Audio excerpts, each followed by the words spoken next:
He fired the black janitor in front of the entire office.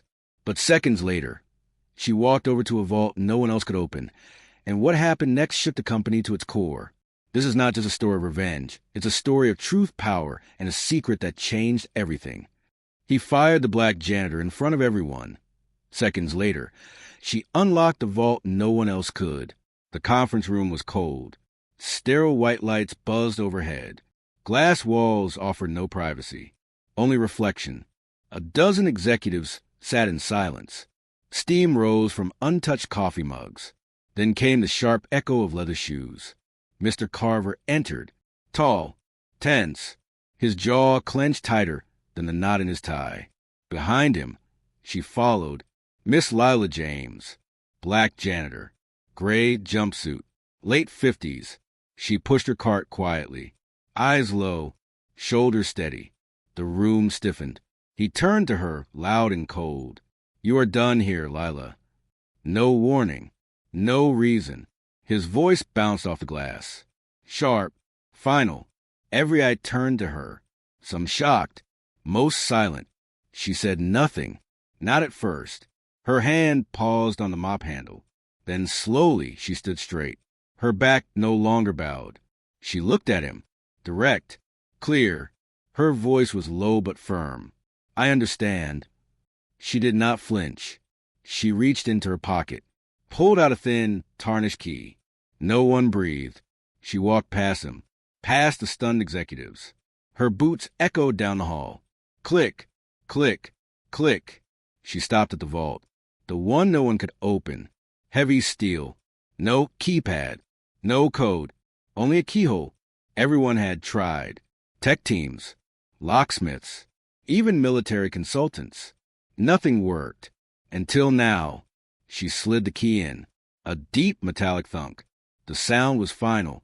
The room gasped. The vault creaked open. Dust spilled out like breath held too long. Inside, thick files bound in twine. Old photographs. A small velvet box. And something else. A letter. Yellowed. Handwritten. Addressed to her. She opened it with trembling fingers. Her eyes scanned the words. She smiled. Not kindly. Not cruelly. But knowingly. Then she turned around. Faced them all. Her voice was steady. "Your father gave me that key."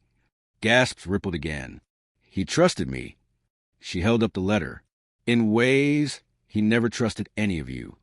Silence fell heavier than before. She walked back toward Carver. Slow, purposeful. His face drained of color. His mouth opened, but no words came. She looked at him, not with anger, but with pity. "You do not even know what you just lost." She handed him the letter. He reached for it, hands shaking. She stepped back, lifted her chin. The room watched, frozen, waiting. She walked toward the door. Not rushed, not afraid, just done. The lock on the vault clicked again behind her. This time, no one touched it, and no one dared to follow. The door swung closed behind her. Heavy, unhurried. The echo lingered, like thunder after lightning. Mr. Carver stood still, eyes locked on the sealed vault. The letter trembled in his grip. His lips pressed together, hard, as if holding in a scream. No one spoke, not the board members, not the assistants by the glass. Even the interns mid-note had frozen. A single cough broke the silence. Then nothing. Mr. Carver unfolded the letter, hands damp with sweat. The paper felt older than it looked, edges worn, creases deep. He read, slowly, his brow furrowed, then dropped, then rose again. One sentence made him sit down, fast, like his legs gave up. The chair creaked beneath him. Still no one asked, no one dared. He looked up, eyes not angry, not fierce, but hollow. "Leave us," he said, barely above a whisper. Everyone hesitated. Then chairs scraped, shoes shuffled, and the room emptied. Just Carver remained, alone, with the vault and the words. He leaned forward, hands gripping his hair. He whispered the letter's last line aloud. "She was the only one I trusted with everything." His father's signature was scrawled at the bottom, familiar, sharp, unmistakable. The same hand that had built the empire, the same hand that had once held his. Mr. Carver stood. He walked to the vault, tried the keyhole, tried to peer through the slit. It was useless. Only she had the key, and she was gone. Downstairs, Lila walked calmly. Janitor's cart rolling behind her. The wheels squeaked softly, but not nervously. Each step was measured. She passed the receptionist, who blinked at her, mouth slightly open. Lila offered a small nod. No smile, just respect. The elevator opened. She stepped in, pressed the ground floor button. The doors closed. Music played faintly overhead, but she did not hear it. Her mind was somewhere else, farther back, years ago, in a small room, with a younger Mr. Carver, his father still alive, and Lila, not in a jumpsuit, but in a suit, navy blue, smart, sharp. She had been an advisor then, trusted, feared, valued, until his father died. And Carver changed everything. Cut ties, burned bridges, erased names, including hers. Cleaning suits you better, he had said. And so she cleaned floors, rooms, mistakes, for 20 years. But she had kept the key, and the promise. The elevator dinged. Lobby, marble floors glistened. Sunlight poured through tall windows. She walked out, not looking back. The security guard at the door stood tall, nodded once. She nodded back. Outside, the city hummed. Busy, clueless, indifferent. She crossed the plaza, past the fountain. The sculpture of Carver's father still stood, bronze, majestic, but even it seemed to watch her now, differently. She turned the corner, disappeared into the crowd. Upstairs, Carver stared at the vault. He dialed his assistant. "Get the tech team," he ordered. His voice cracked. "No," he corrected. "Get everyone." An hour passed. Then 2. They drilled, scanned, cursed. But the vault did not yield. Not even a whisper. By dusk, the office reeked of failure. And something worse. Fear. Because inside that vault were the founder's secrets. Hidden contracts. Undisclosed shares. Real ownership. And a letter of succession. One that did not name Mr. Carver, but someone else. Someone he had fired. In front of everyone. Someone who now held the key. And all the power. Lila sat in her small apartment. Quiet. Modest. Clean. She poured herself tea. Chamomile. She unfolded her own copy of the letter. Yes, she had won too. He had left her 2 things. The key. And the truth. The tea steamed gently. She sipped. Outside, the sky turned violet. She looked at the phone beside her. Silent. But not for long. It would ring. Soon. And when it did, she would decide whether to answer. The phone rang. Sharp. Clear. Once. Twice. She did not reach for it. Not yet. The 3rd ring echoed. She closed the letter. Folded it neatly. Slid it back into the envelope. The paper still smelled faintly of old cedar drawers. Of history. The 4th ring. She picked it up. Looked at the screen. Unknown caller. Of course. She answered. Did not speak. Only silence on both ends. Then, Lila. Carver's voice.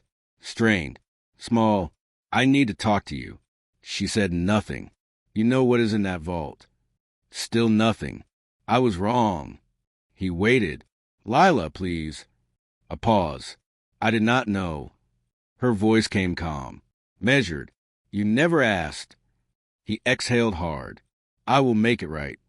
"No," she said. "I will." He fell silent. Then, "What do you want?" Lila glanced at the framed photo on her desk.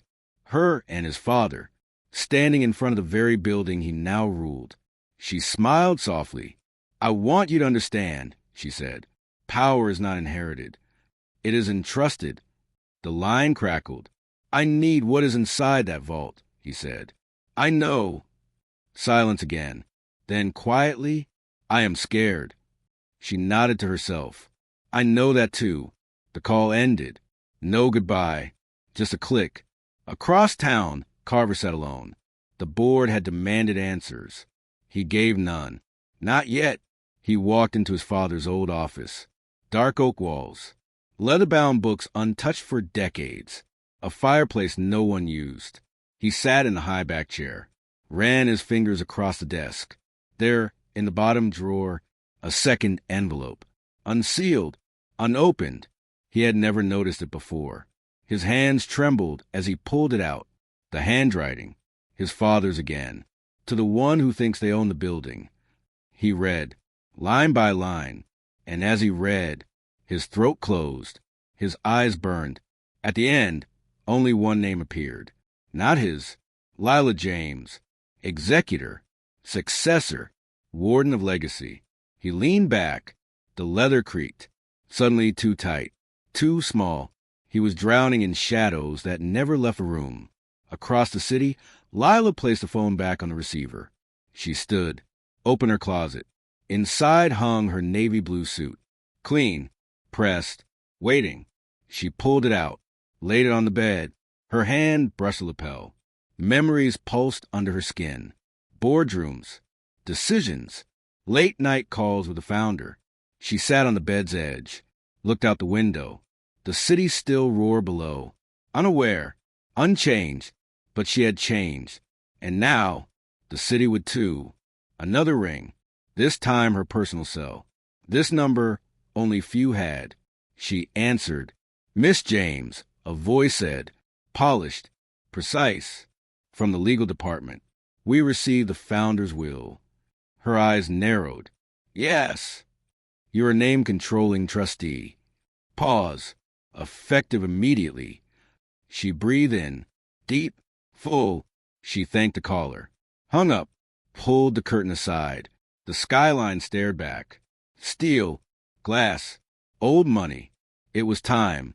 She changed into the suit. Buttoned it slow. Each one felt like a chapter closing. She tied her hair back.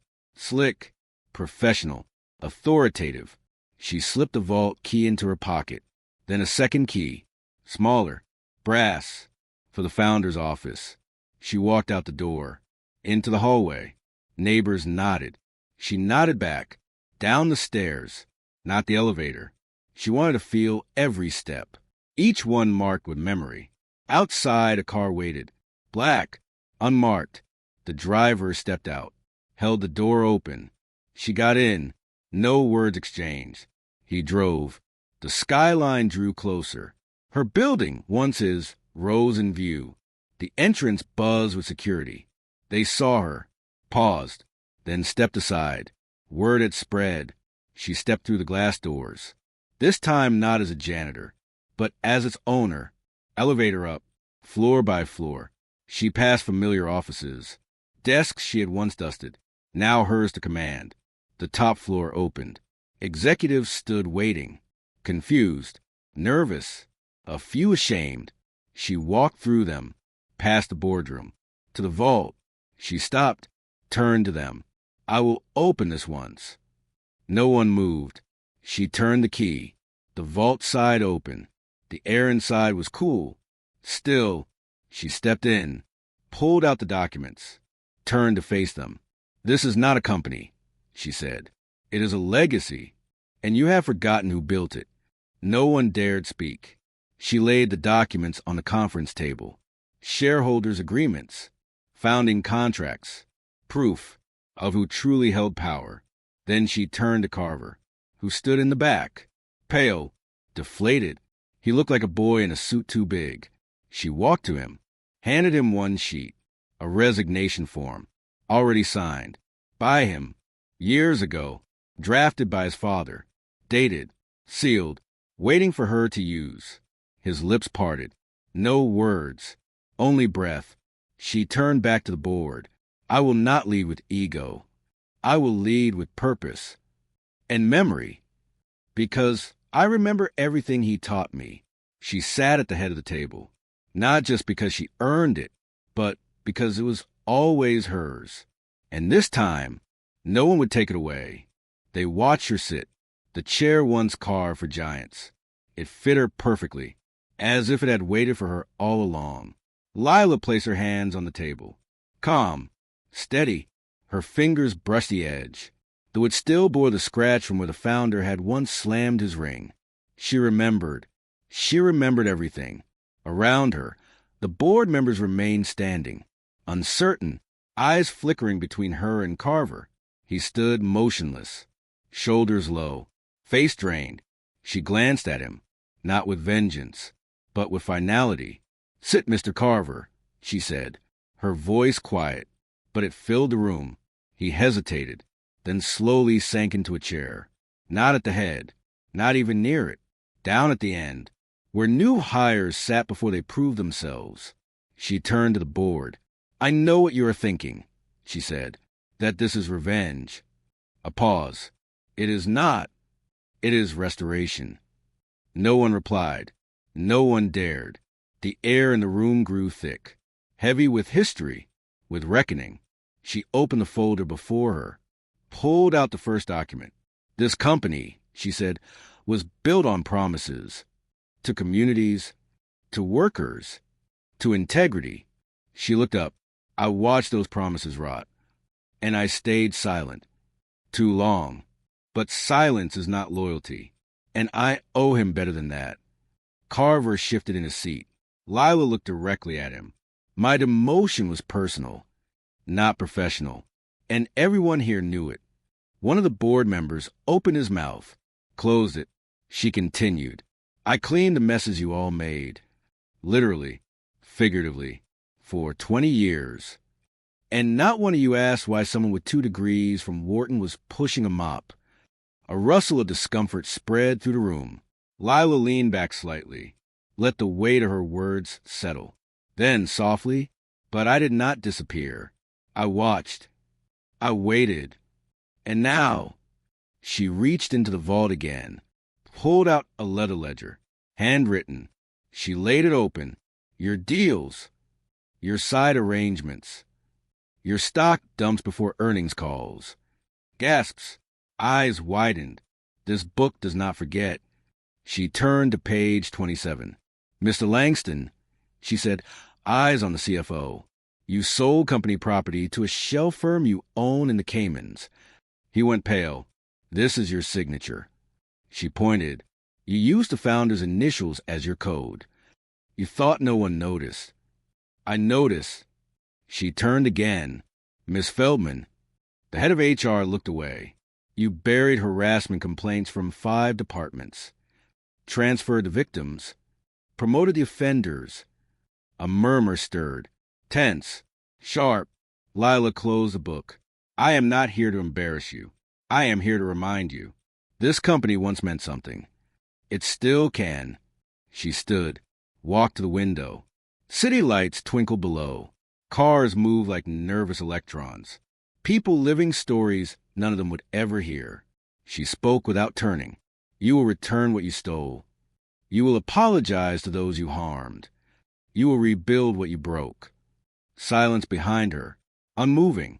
She turned back, and if you will not, she reached into the envelope again, pulled out a USB drive.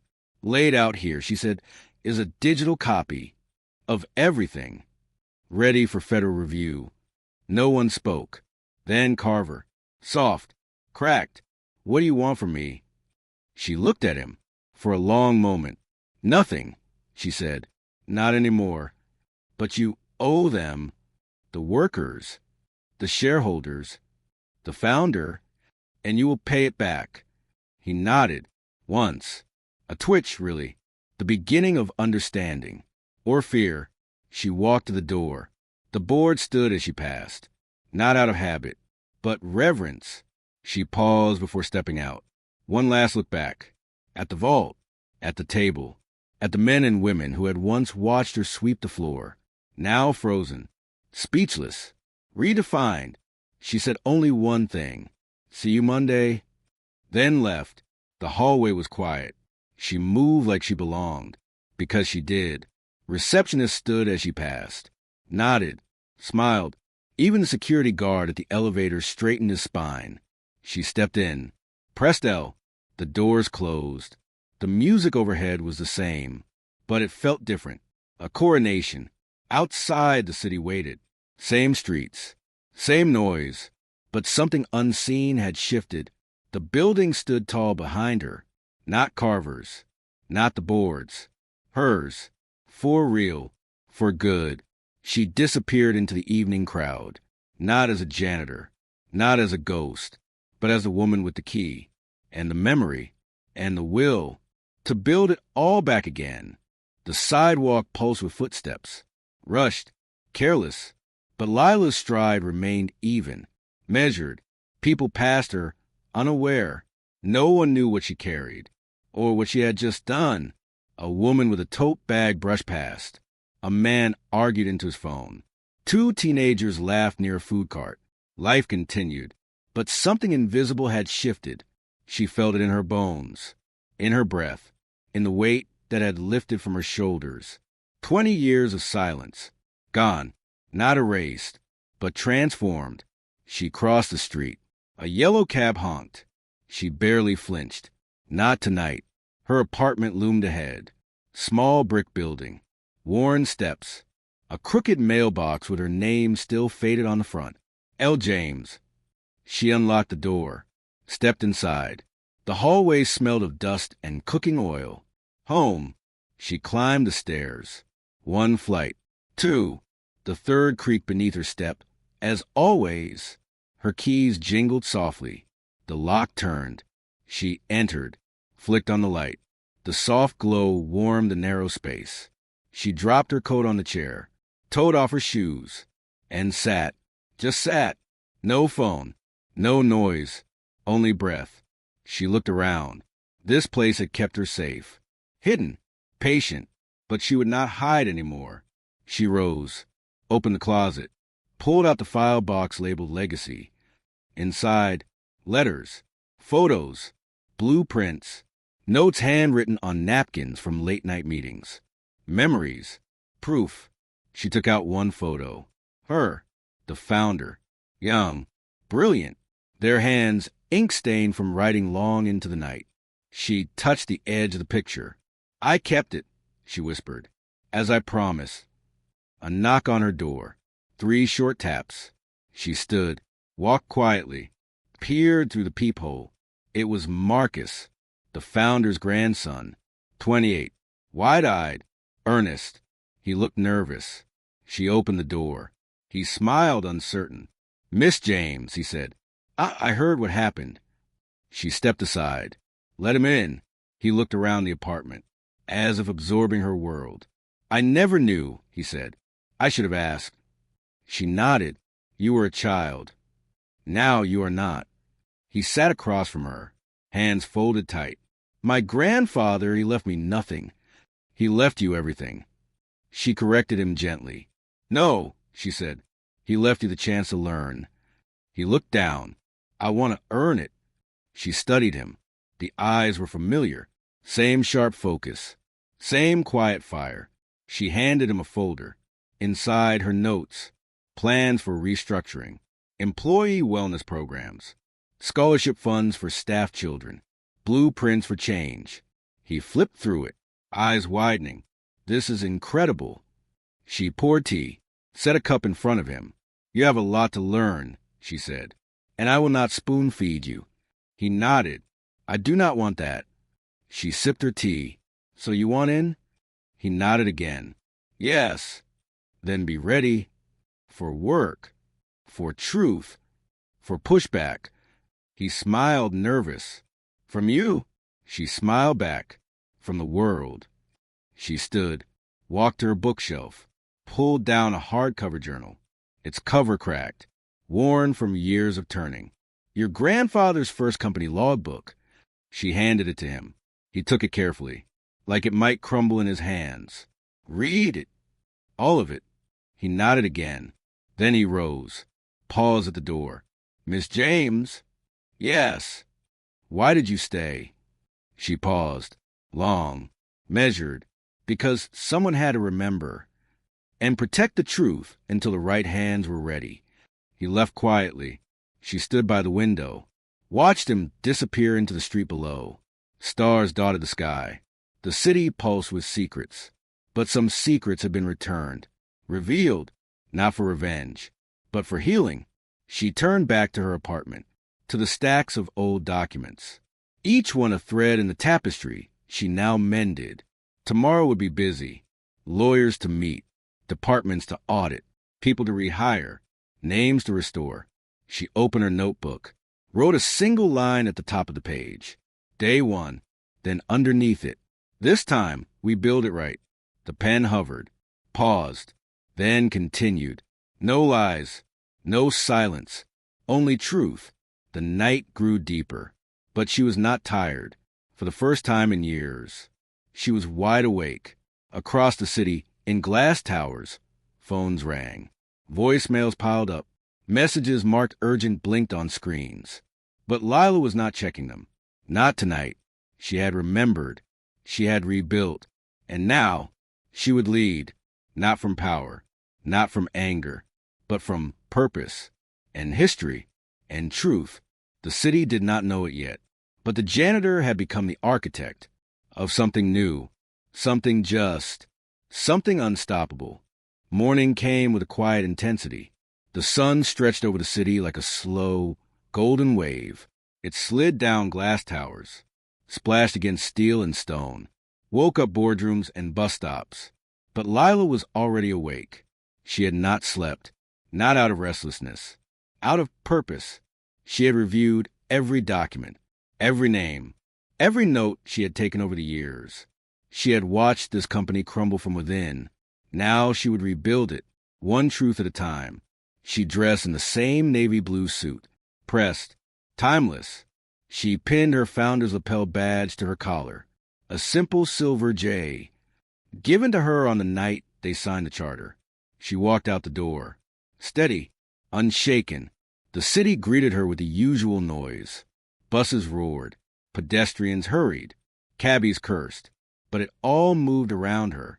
She moved through it, a presence, not rushed, not nervous. The car arrived, same black sedan, different reason. This time, it was not picking up a janitor. It was escorting the CEO. The building stood tall in the morning light, clean, polished, but still hiding its cracks. Cracks only she could see. She stepped out of the car. Security was already waiting. They nodded with respect, held the doors open. Her heels clicked on the marble, not with weight, with rhythm, confidence. The lobby turned. Eyes followed her. Staff paused mid-conversation, mid-email, mid-breath. The whispers began. She's here. That's her. Is it true? Lila gave them a brief nod. Not a smile. Not yet. She entered the elevator, pressed the top floor. Alone. The doors closed. The music began. But she was not listening. She was reviewing. Line items, names, events, truths. The elevator dinged. The door slid open. And there they were. The board, standing, waiting, not quite sure where to put their hands, where to look. She walked past them, to the head of the table, and sat. They followed. One by one, chairs creaked, voices cleared, but no one spoke first, until she did. I have submitted the documents to legal, she said. They confirm the transition is binding. No reaction, just fear disguised as patience. She continued. The vault contents have been secured. Every file backed up.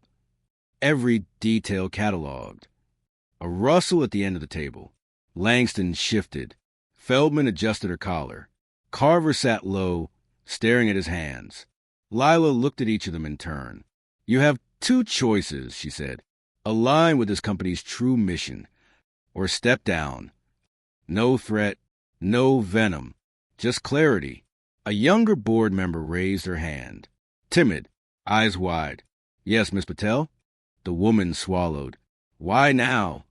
Why not years ago? Lila smiled slightly. Not soft, but real, because the vault did not open until the silence was broken. She stood, pulled a sheet from her folder. This is the first motion.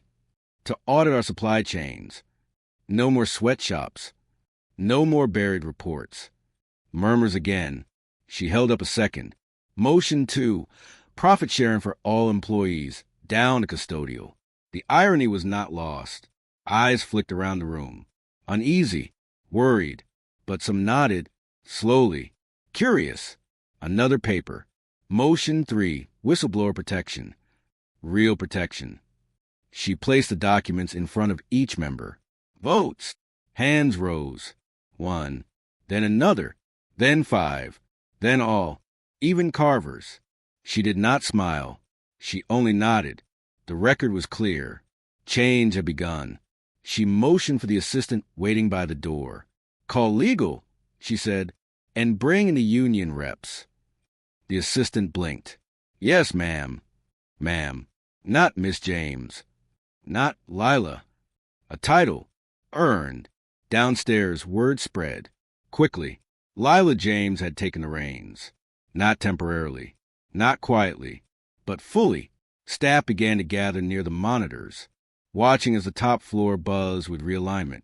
A custodian looked up from his mop, saw her face on the screen, paused, smiled, whispered she did it. In the break rooms, people looked at each other, wary, hopeful, some skeptical, but all aware something had changed.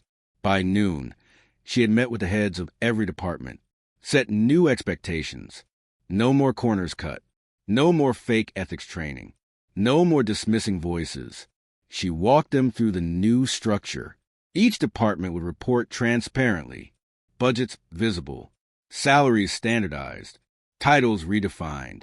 No more inflated roles for ego. No more hidden interns. She appointed an internal ethics officer. Not someone from legal, but someone from operations. A woman named Denise who had worked in shipping for 12 years.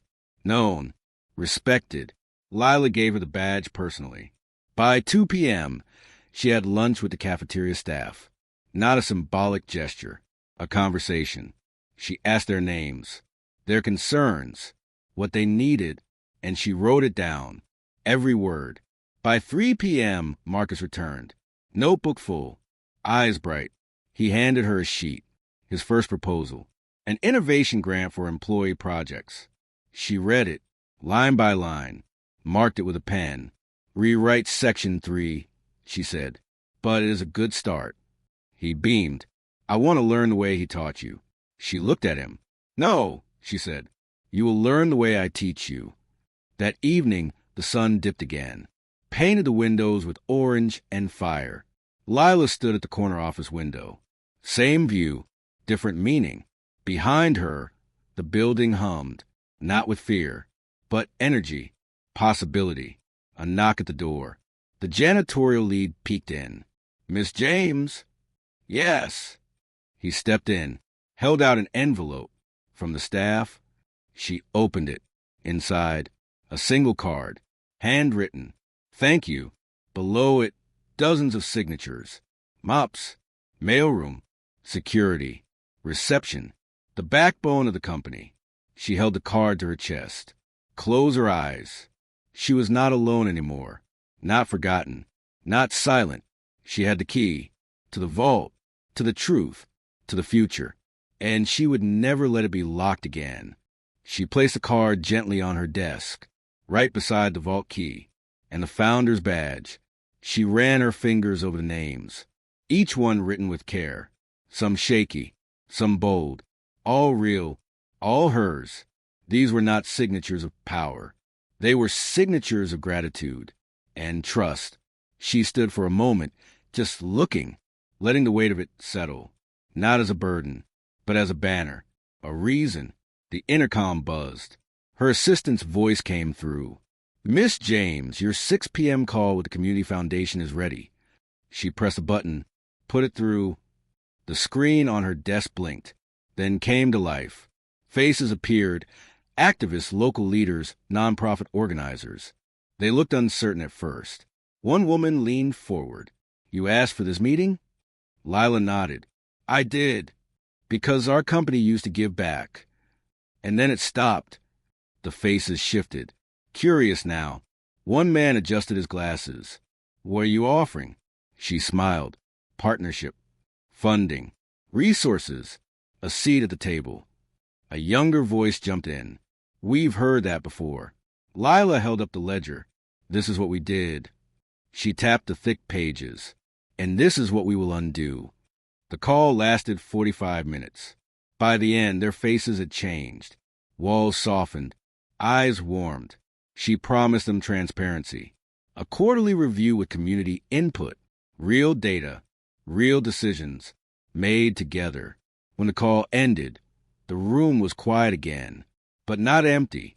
It felt fuller. More alive. She stepped into the hallway. Passed by the art on the walls. Photos of milestones. Most did not include her. But that would change. She entered the media office. Told them to prepare a public address. One that would run on every internal monitor. Every external channel. They scrambled. Confused. Excited. She stepped in front of the camera. No script. No teleprompter. Just her voice. And her memory. The light turned red. Recording. "My name is Lila James." She began. "For 20 years, I worked in silence. Today I speak." She spoke of broken promises, of hidden vaults, of loyalty repaid with demotion. She spoke of the founder, of integrity, of vision, and how it was lost, but not forever. "I am not here for revenge," she said. "I am here for restoration." Her eyes burned steady into the lens. "You were not forgotten. Your work was not invisible. And now, your voices will be part of every decision made here." The light clicked off. The silence that followed was electric. Within minutes, the video went live. Screens across the building lit up. In the loading dock, in the kitchen, in accounting, in the daycare center for employees' kids. Lila James, no longer in a jumpsuit, no longer erased. She was everywhere. Staff paused to watch.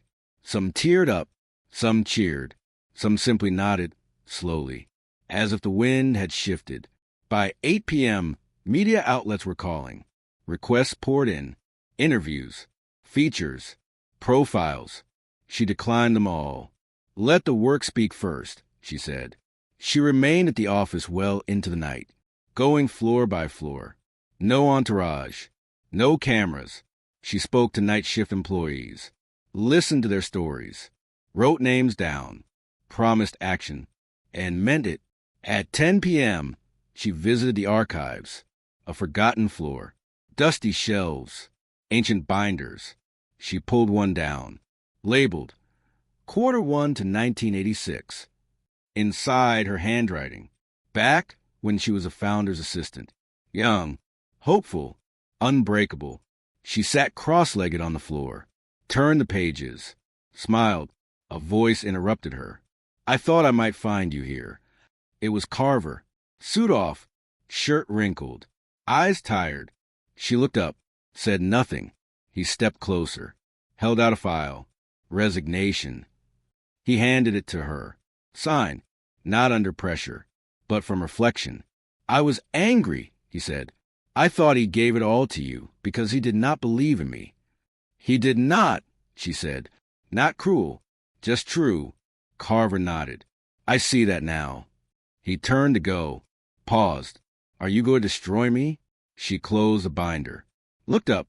"I am going to rebuild what you broke. If that destroys you, that is not my doing." He swallowed, left without another word. She stood, dusted off her slacks, turned off the archive lights, and walked back upstairs. By midnight, the office was nearly empty. Only a few lights still glowed. She returned to the top floor, to her desk, to her view. She poured herself water, took a sip. The city was quiet again, but not still. It was breathing, like her, and for the first time in a long, long while, she felt not like she was surviving, but living and leading, with memory, with strength, with purpose. She opened her notebook once more, wrote beneath yesterday's entry. Day 2. Already, the silence is cracking.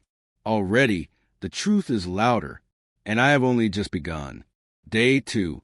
The sun had not yet risen, but Lila was already at her desk. No alarm, no hesitation, just momentum. the kind that builds when you have nothing left to lose and everything to restore. She reread the last line in her notebook. And I have only just begun. It was not a declaration. It was a warning. Not to them, to the past, to the silence, to everything that had pretended she did not exist. Today would be different. The door opened. Her assistant entered, a little breathless. You have interviews lined up, she said. Not press. Department heads. Lila nodded. Send the first one in. The assistant hesitated. There are 15 of them. Lila smiled gently. Then we better not waste time. 9:02 a.m. The door opened. First, operations. A man in his 50s. Shirt sleeves rolled. Years of fatigue in his posture. He sat slowly. I remember you, he said. I remember when they made you mop floors. She tilted her head. And what did you do about it? He blinked. Look down. Nothing. She nodded. Start doing something now. She handed him a folder. A new workflow. Better pay for the floor staff. Shorter shifts. More rest breaks. Make it happen. He nodded. Stood. I will. 9:28 a.m. Next, technology. A young woman, confident. Eyes sharp. Well, she said, this is overdue. Lila raised an eyebrow. You know who I am? I knew when I saw the security footage. The key. Lila leaned forward. Then you know I do not play. The woman grinned. Good. Neither do I. They discussed infrastructure, data leaks, internal sabotage. Lila listened, took notes, signed off on a new cybersecurity unit. You'll head it, she said. The woman blinked. Just like that. Earn it. Daily. But yes, just like that.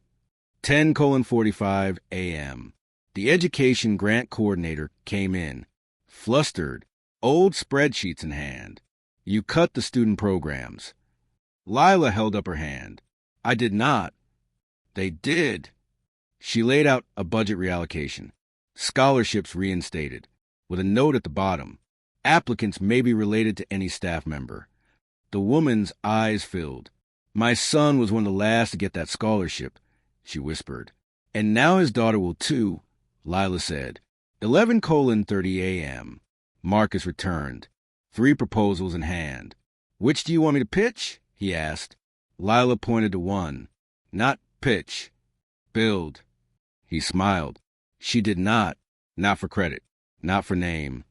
For people. He nodded. Understood. 12:15 p.m. Lunch was brought in. She shared it with the security team. For officers. All black. All former veterans. They joked at first. Then they grew serious. You remember when we found you crying in the stairwell? One asked. She nodded. I remember who stood with me. You never said why you stayed. I had the key, she said. They all went silent, and then raised their coffee cups. To keys. To people who know what to do with them. 1:00 p.m. Another knock. An older woman entered. Gray hair. Smart eyes. I was in payroll, she said. I retired last year, but when I saw you on the screen, she trailed off, pulled out a manila envelope. These are copies of everything they tried to hide. Lila took it, carefully, gently. Why did you keep them? The woman shrugged. Same reason you kept the key. I knew it would matter someday. She left without another word. Lila placed the envelope next to her ledger. Another truth preserved. Another brick in the new foundation. 2:00 p.m. The marketing team entered. Eager. Too eager. We want to launch a campaign. From janitor to CEO, your story will go viral. Lila's face turned stone. No. Why not? One asked. Because it is not about me. They stared, confused. It is about what was stolen from hundreds of others like me, she said. Tell that story. Or do not tell any story at all. The team nodded, quietly, left with their buzzwords crushed. 3:30 p.m. Lila stood at the top of the old south staircase. A view most forgot, but not her. Here, She had once sat in the dark, fired, humiliated, a broom beside her, a key in her pocket. She leaned against the railing, took in a view. Same building, different heart. Behind her, a voice. Denise, the new ethics officer, thought, I might find you here. Lila turned, smiled. You were right about Langston. Denise said, his Cayman shell's already moving assets. Freeze his access, Lila said. Already done. They stood in silence. Colleagues, warriors, survivors. 5:00 p.m. Back at her desk, Lila received a letter. Handwritten. No return address. Just the words. You kept your promise. Thank you. She knew the handwriting. It was his. The founder. Dated 10 years ago. Likely mailed by an old partner. A final echo. A quiet cheer. She folded the letter. Placed it in her drawer. With the others. 6:00 p.m. She stood before the vault once again. Empty now, but no less powerful. She touched its door. Once cold, now warm, alive with the energy of what it had revealed. She closed her eyes, breathed in deep, not for peace, but for fuel, and wrote her last note of the day. Day 3 begins with justice, and justice begins with memory. Then she stood, turned off the lights, locked her office, and walked out, not just of the room, but of the shadow, into the evening, where new beginnings were waiting, right where the silence used to be. Day 30. Morning light filtered through the blinds. Golden, soft, still. Lila stood at the window, hands wrapped around a mug of tea. Chamomile, the same as always, but it tasted different now. Full, earned. Behind her, the office buzzed gently. Footsteps, laughter, the steady hum of a company alive again. She turned and looked around. The walls bore new frames, not of men in suits, but of employees, janitors, receptionists, lunch staff, smiling, framed with gold plaques beneath. Founders of the future. It had taken a month, dozens of decisions, hundreds of hours. She had rewritten policies, reinstated names, returned ownership to those who built it, not just those who bought it. Today, the final vote was in. Unanimous. The board would restructure. 1/3 of seats, community elected. Another third, employee nominated. The rest, rotational. No more dynasties. No more shadows. Just work and worth. Her assistant entered quietly. There's someone waiting downstairs.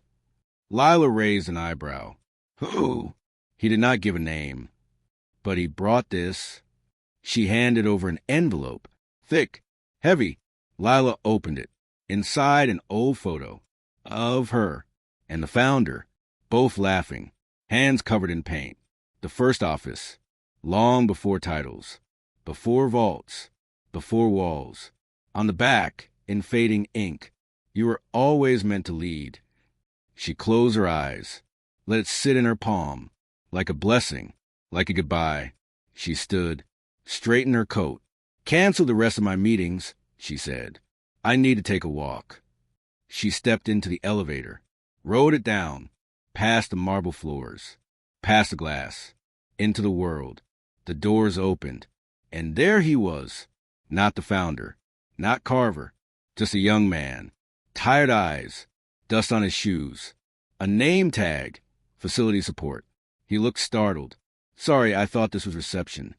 Lila smiled. It used to be. She extended her hand. I'm Lila. He shook it, hesitant, then firmer. I'm Devin. First day. Come with me, Devin. She nodded toward the street. I want to show you where it started. He followed, out the doors, into the morning, and as they walked side by side, the city did not pause, but it noticed, because when power walks humbly, when justice leads quietly, the world listens, and when a janitor holds the key, the locks never win again. The end.